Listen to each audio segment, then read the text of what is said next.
Traceroute is a way of following the path a packet takes through the network. Traceroute uses standard technology implemented in all IP hosts and routers, so it can be used almost anywhere. Traceroute is important as a diagnostic tool since it allows us to watch which routers a packet passes through while traveling from its source to its destination. This helps us diagnose network problems, both in terms of path and delays. An important feature of Traceroute is that it can be done without any passwords or special access to the intermediate routers. In addition, Traceroute methodology is used in SCIDR and other internet mapping projects to find internet connections between routers. Each line number of a traceroute may show the hop number, host name, IP address of the router, followed by round-trip times. Here's how it works. Below is a mock example of a network packet. Each packet that is sent through the network has a TTL, or time to live. Time to live is measured in the number of hops a packet may take before being discarded by the network. Each time a packet reaches a router, the time to live is decremented by 1. The ICMP request specifies what kind of response the packet would like the router to send back to the source.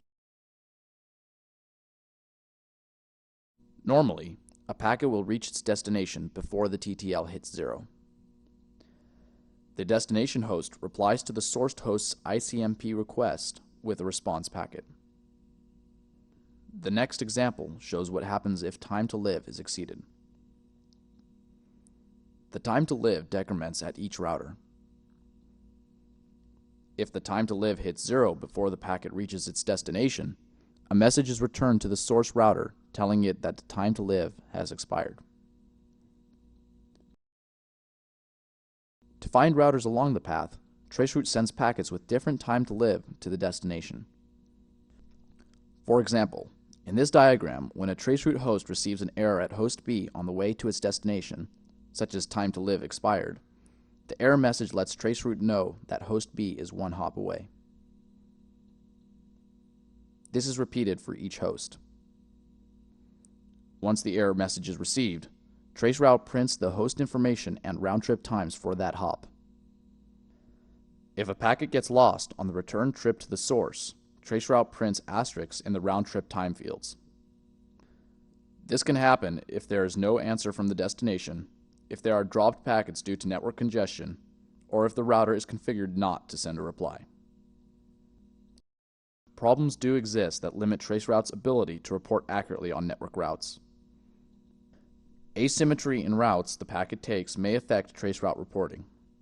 This may happen, for example, if the return trip for the reply from the destination takes a different route than the original packet.